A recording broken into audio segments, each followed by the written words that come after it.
to watch. I guess we have a different status there. You may recall that last April, the CEO of Mozilla was forced from his job because he had contributed $1,000 to a 2008 referendum here in California that defined marriage a certain way. Colleagues at Mozilla held a different view, and he was ousted from his job.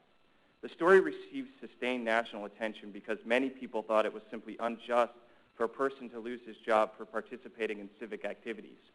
We discovered that some corporations, such as Coca-Cola, had made a pledge to its employees that they would not be fired or treated adversely at work because of off-the-job legal, political, or civic activities.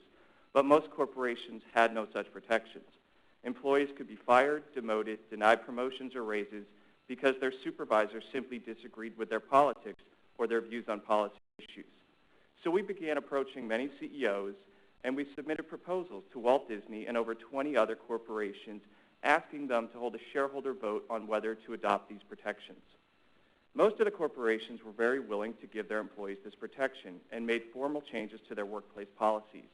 This includes, but is not limited to, General Electric, Pepsi, and Time Warner. Only a very small number of companies opposed even letting their shareholders vote on the idea. Unfortunately, Disney was among them. Disney fought at the Securities and Exchange Commission to prevent us shareholders from even voting on the issue. It is disappointing that the holder of one of the country's most iconic brands would fight to maintain the ability to terminate or penalize its employees for off-the-job, private, political, and civic activity, and to block us shareholders from even expressing a formal but non-binding opinion. Disney's standard of business conduct notes that the company does not allow discrimination that is prohibited by, quote, applicable law.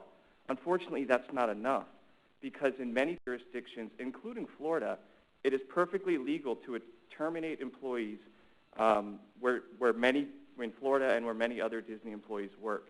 That is one reason that we asked Disney to voluntarily protect its employees from this potential for discrimination. So my question is simple. Why does Disney's management oppose granting its employees the same kind of freedom of conscience protections that General Electric, Pepsi, and Time Warner have seen fit to do? And why did you spend shareholder resources asking the SEC to block shareholders from voting on the non-binding recommendation on this issue? Thank you very much.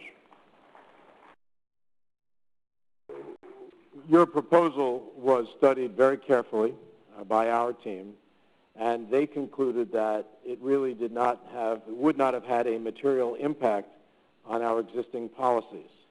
And so we made that argument to the SEC as to why the proposal should be excluded, and they agreed with us. We actually have policies in place that encourage participation by our employees in political and civic activities. So this is a subject that we're quite familiar with, and we believe that the policies that we have in place, on top of encouraging those activities, also define activities that would be perfectly acceptable to us. Obviously, there are some that might not be, and that is obviously subject to judgment on our part in terms of what is in the best interest of the company. But again, the decision that was made and the recommendation we ultimately made to the SEC was that your policy would not have brought material change. Your proposal would not have brought material change to our policy.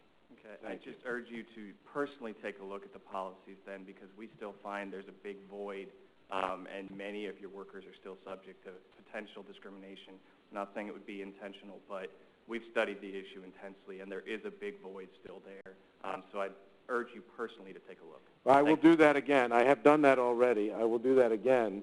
I happen to believe that we behave very responsibly when it comes to managing our employees and managing the relationship that we have with them and monitoring the relationship they may have outside of the workplace to make sure that it is in keeping with standards that we feel are appropriate to the company and to its shareholders.